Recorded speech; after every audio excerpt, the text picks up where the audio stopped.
The worst part wasn't that my husband cheated on me. The worst part was that his family watched my world fall apart and decided I deserved it. At 7 months pregnant, I still believed love could survive almost anything. I believed promises mattered. I believed the man I married would stand beside me when life became difficult. Looking back now, I realize I was holding on to a version of Ryan Carter that no longer existed.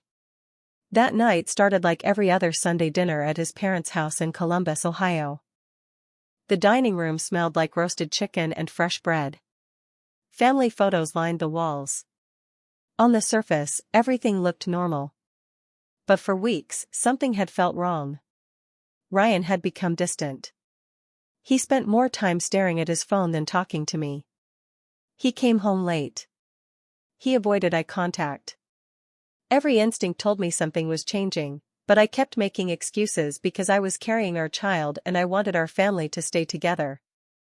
As I lowered myself carefully into a chair, one hand resting on my swollen stomach, I noticed Ryan wasn't looking at me. His mother, Linda, sat across the table with her usual tight smile. His father remained silent. The tension in the room felt heavy enough to touch. Then Ryan cleared his throat. The conversation stopped instantly. My heart began to pound. "Emily," he said, staring down at the table, "there's something I need to tell you." The room suddenly felt smaller. I waited for him to continue. When he finally spoke again, every word landed like a stone. He told me he had fallen in love with someone else. He said he hadn't planned for it to happen. He said he didn't want to keep lying. He said he wanted a different future. For a moment, I genuinely thought I had misunderstood him. I looked around the room expecting shock, confusion, maybe even outrage. Instead, nobody seemed surprised. Linda slowly folded her napkin and sighed as if this conversation had been overdue. "Ryan deserves to be happy," she said calmly. "Sometimes things just don't work out." I stared at her in disbelief. My baby kicked sharply beneath my ribs. "I'm carrying his child," I whispered. Linda's expression never changed. "And that doesn't mean you're right for each other." The words drained every bit of warmth from the room. Ryan didn't defend me. He didn't argue. He didn't even look ashamed. I felt completely alone despite sitting at a table surrounded by people. Then came the sentence that changed everything. Linda stood, pointed toward the front door, and told me it would be best if I packed my things and left. Not tomorrow. Not next week. That night. I looked at Ryan one last time, waiting for him to stop this, waiting for him to remember the vows he once made. But he stayed silent. And in that moment, as rain tapped against the windows and my future crumbled in front of me, I made a decision of my own. If they wanted me gone, I would leave. What none of them knew was that I was carrying far more than their child.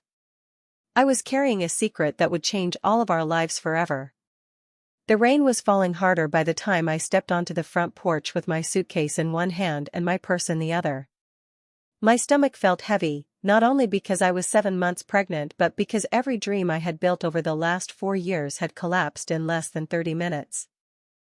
I stood there for a moment, staring at the familiar house where I had spent countless holidays, birthdays, and family dinners.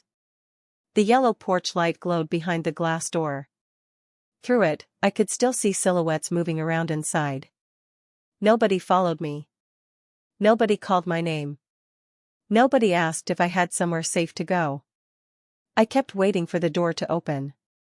I kept waiting for Ryan to run outside and tell me this had all been a terrible mistake. But the door remained closed. The realization settled into my chest like ice. It was over. I slowly walked toward my car parked at the curb. Every step felt harder than the last. When I finally sat behind the wheel, I gripped it tightly and allowed myself to cry for the first time that night. The baby shifted inside me, almost as if reminding me that I was not completely alone. I took a deep breath and wiped my eyes. I could not fall apart. Not now. Not with a child depending on me. My small apartment lease had ended months earlier after Ryan convinced me to move into a larger home closer to his parents. That meant I had nowhere permanent to go. The only option was a budget motel nearly 15 miles away. As I drove through the rain-soaked streets of Columbus, memories kept flooding my mind. Ryan holding my hand during our wedding. Ryan painting the nursery walls.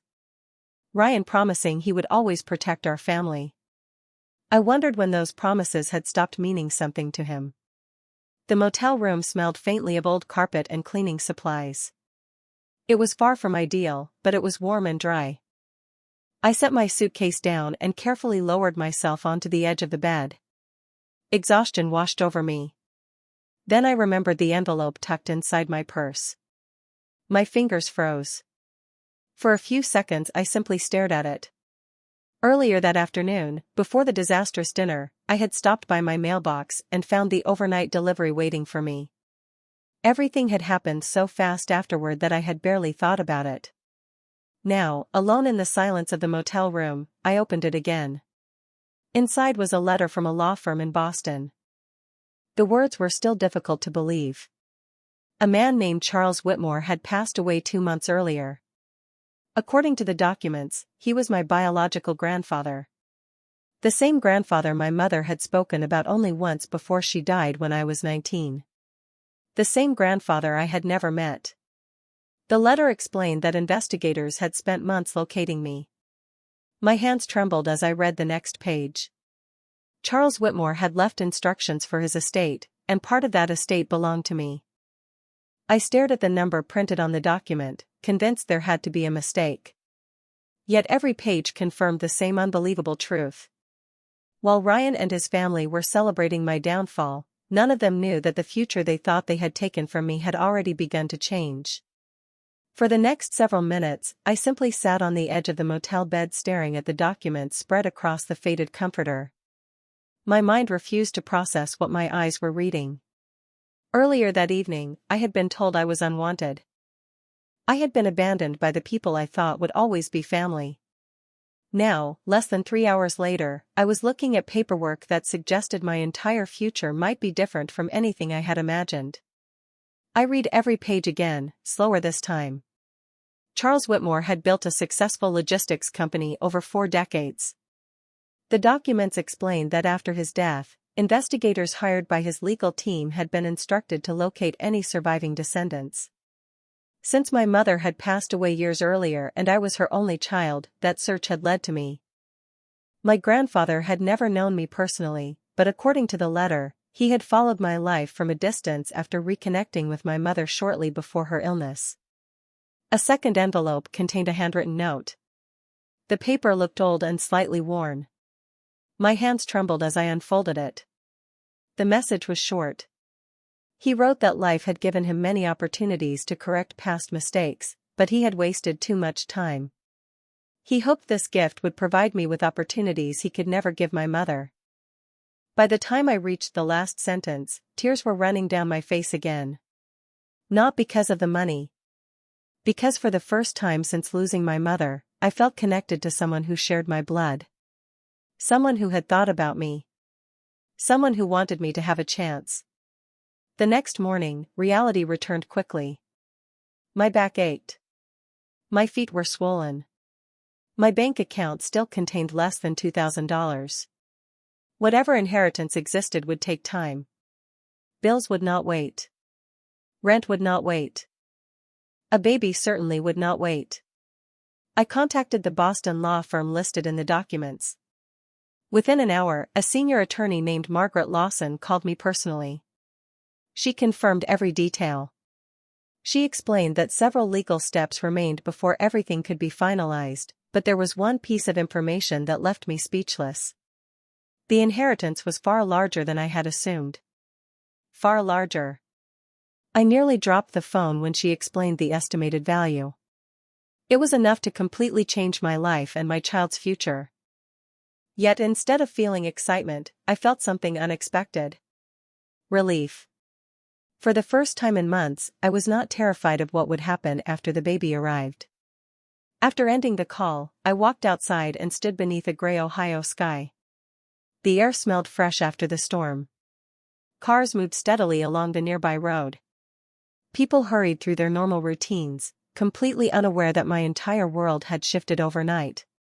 I placed both hands on my stomach and felt a gentle kick. A small smile appeared on my face. Ryan believed he had taken everything from me. Linda believed she had pushed me out of the family for good. Neither of them knew that the chapter they had celebrated was only the ending of one story. Another story had already begun, and this time I would be writing it myself. Over the next few weeks, my life became a strange mix of uncertainty and cautious hope. The attorneys in Boston handled the legal process, but they repeatedly reminded me that final transfers could take time. Until everything was completed, I still had to live in the real world, pay real bills, and prepare for the arrival of my son. I checked out of the motel and rented a modest one-bedroom apartment on the edge of Columbus. It was nothing fancy. The kitchen was small. The carpet had seen better days. The view overlooked a parking lot instead of a beautiful neighborhood. But when I carried the last box through the front door, I felt something I had not felt in months. Peace. Nobody could throw me out. Nobody could make me feel unwanted there. The apartment belonged to me. Every evening I assembled baby furniture, folded tiny clothes, and planned for a future that no longer seemed impossible. I never told anyone about the inheritance. Not my coworkers. Not my neighbors. Not even the few friends who still checked on me. Something inside me warned me to stay quiet until everything was finalized. Meanwhile, Ryan never called. Not once. During the first few days I kept expecting a message. An apology. An explanation. Anything. Eventually I stopped checking my phone. His silence answered every question I had. One afternoon, about 3 weeks after moving into the apartment, I attended a routine prenatal appointment. Everything looked healthy. The doctor smiled and told me the baby was developing perfectly. Hearing those words lifted a weight from my shoulders. As I walked back toward my car, I caught myself smiling. Then I heard a familiar voice. Emily? I turned and froze. Ryan stood near the entrance of the medical building. For a second neither of us spoke. He looked surprised to see me. Uncomfortable, even. His eyes briefly dropped to my stomach before returning to my face. How have you been? He asked. The question felt absurd. I studied him carefully. This was the man who had watched me leave his parents' house carrying his child. The man who had chosen silence when I needed support most. Yet standing there, he acted as if we were casual acquaintances meeting by chance. I am doing fine, I replied calmly. He nodded awkwardly. Good. That is good. Another silence followed. Then he glanced toward the parking lot and shifted his weight. It became obvious he had not approached me because he regretted anything. He had approached because he felt guilty enough to be uncomfortable. There was a difference. A very important difference. After a few more meaningless words, he left. I sat in my car afterward, staring through the windshield. Surprisingly, I did not cry. I did not feel angry. I simply felt finished. Whatever future I once imagined with Ryan no longer existed. That chapter had ended. A few days later, another call arrived from Boston. Margaret Lawson sounded unusually cheerful. The final legal obstacles had been cleared. The inheritance process was officially complete. As she spoke, I looked around my tiny apartment, at the baby crib waiting in the corner and the life I was slowly rebuilding. For the first time since everything fell apart, I realized I was no longer surviving. I was finally moving forward. 2 months later, my son arrived on a quiet autumn morning. The moment I held Noah for the first time, everything else seemed to fade away. The fear, the betrayal, the uncertainty, all of it became smaller compared to the tiny life sleeping peacefully in my arms. For the first few weeks, my world revolved around feeding schedules, sleepless nights, diaper changes, and learning how to be a mother. It was exhausting, but it was also the happiest I had felt in years. During that time, the inheritance funds were finally transferred. Seeing the numbers appear in my account felt surreal. More money than I had ever imagined was now sitting in front of me, yet I found myself doing something unexpected. I did not buy a luxury car. I did not move into a mansion. I did not try to prove anything to anyone. Instead, I hired financial advisors, attorneys, and business consultants. I wanted to build something that would last. Something Noah could be proud of one day.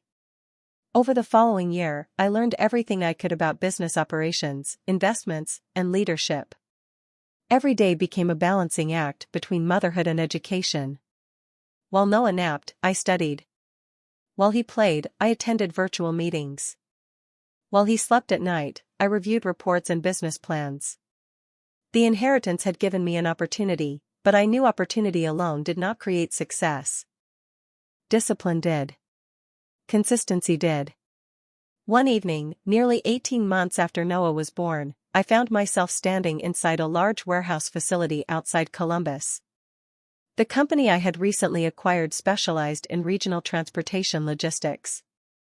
Ironically, it operated in a field very similar to the one my grandfather had spent his life building. As I walked through the facility with the management team, I felt something new growing inside me. Confidence. Not because of the money.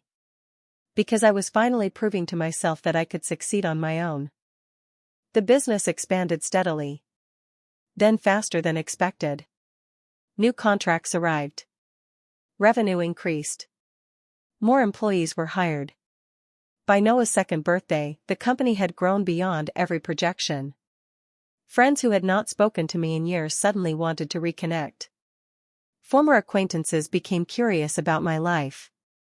Some people assumed I had simply been lucky. They never saw the thousands of hours spent learning, planning, and working when nobody was watching. Through all of it, I maintained one rule. I never spoke publicly about Ryan or his family. I never told anyone how I had been treated. I never sought revenge. The past remained exactly where it belonged. In the past. Then one afternoon, nearly 3 years after the night everything changed, I received an unexpected phone call from an old mutual friend. During a casual conversation, she mentioned Ryan. Apparently his relationship with the woman he had chosen had ended long ago. His career had stalled. Financial problems had followed. Several opportunities had slipped away. As I listened, I felt no satisfaction. No celebration. Only distance. The man who once controlled my future now felt like a stranger from another lifetime. What I did not know was that our paths were about to cross again, and when that moment arrived, none of us would be prepared for what happened next. 3 years can change a person in ways that are difficult to explain. Some people become bitter. Some become guarded. Some spend years waiting for an apology that never comes. I chose something different. I focused on Noah. Every decision I made, every business meeting I attended, every long night spent reviewing contracts was driven by one simple goal: giving my son a life filled with stability, opportunity, and love. By the time Noah turned 3, our company had expanded into multiple states throughout the Midwest. We had offices in Columbus, Indianapolis, and Pittsburgh. Industry publications occasionally mentioned my name, but I never sought attention. I preferred staying focused on the work itself. That was why the invitation surprised me. The Ohio Business Leadership Gala was one of the largest networking events in the region. Hundreds of executives, investors, and entrepreneurs attended every year. This year, the organizers wanted to recognize emerging business leaders who had transformed regional industries. I initially considered declining. My schedule was already full. However, several advisors encouraged me to attend. After some thought, I agreed. The event was scheduled for a Friday evening at one of Columbus's most prestigious hotels. On the night of the gala, I stood in front of the mirror adjusting a simple navy blue evening dress. Nothing extravagant. Nothing designed to impress. As I prepared to leave, Noah ran into the room carrying one of his toy trucks. He looked up at me with his bright eyes and smiled. "Mommy, you look pretty." I laughed and knelt down carefully to hug him. "Thank you, sweetheart." Moments like that mattered more to me than any award ever could. After saying goodnight, I left for the hotel. The ballroom was already crowded when I arrived. Crystal chandeliers illuminated the room. Conversations filled the air. Servers moved between tables carrying trays of appetizers. It looked exactly like the kind of event I once dreamed of attending years earlier when Ryan and I would talk about the future. The difference was that now I had built my own future. I checked in and joined several business associates near the front of the room. The evening progressed smoothly. Presentations began. Awards were distributed. Industry leaders delivered speeches. Then, during a break between segments, I excused myself and walked toward the lobby. As I rounded a corner near the entrance, I suddenly stopped. Standing less than 20 feet away was Ryan. For a moment neither of us moved.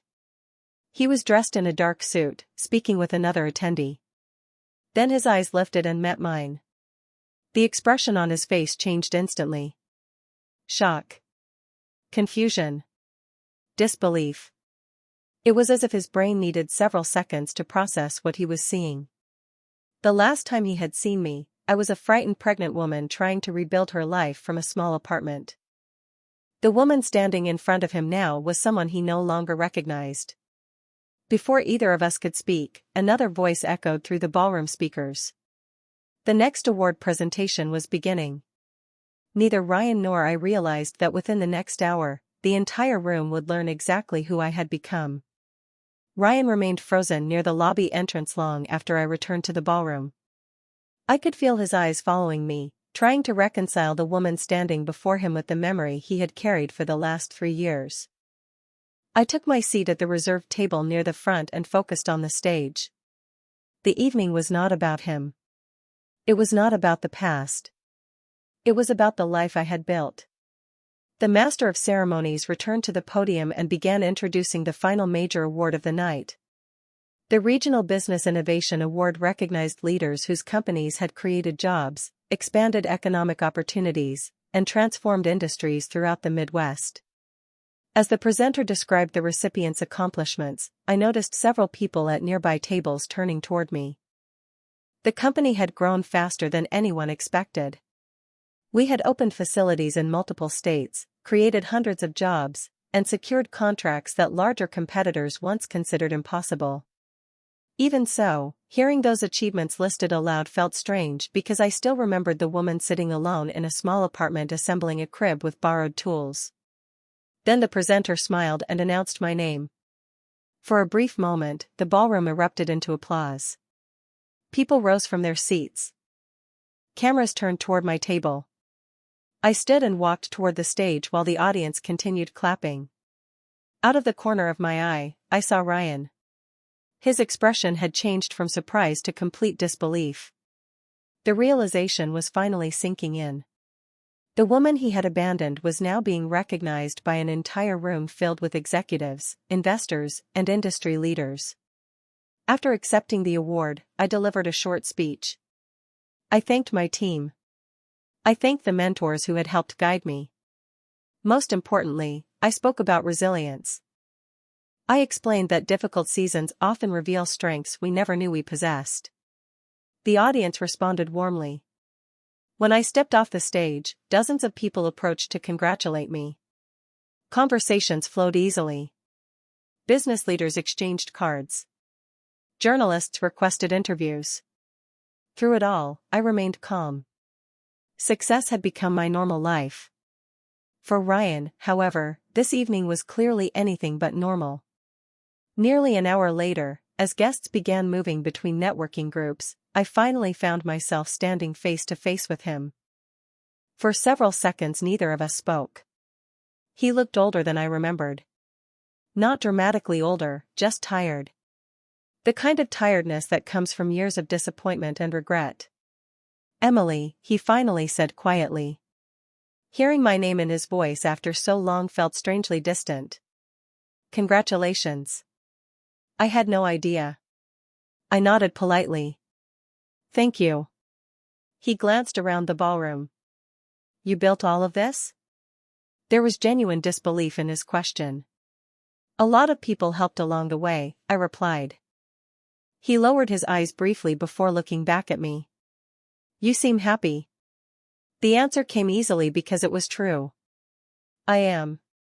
Another silence followed.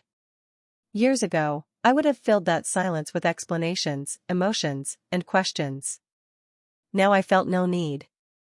My life no longer required his understanding or approval. As we stood there, Ryan seemed to realize that the distance between us could never be measured in years alone. Something far greater separated us now, and for the first time, he appeared to understand exactly what he had lost.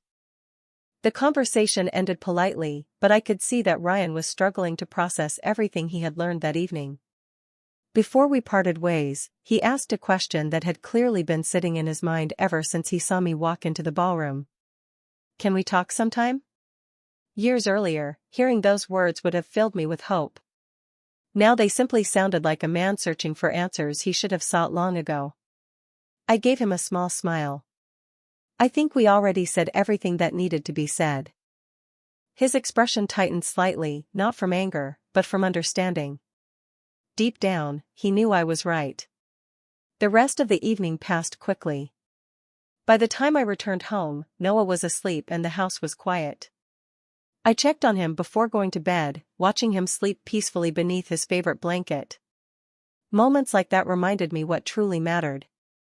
The following week, however, the past came knocking once again.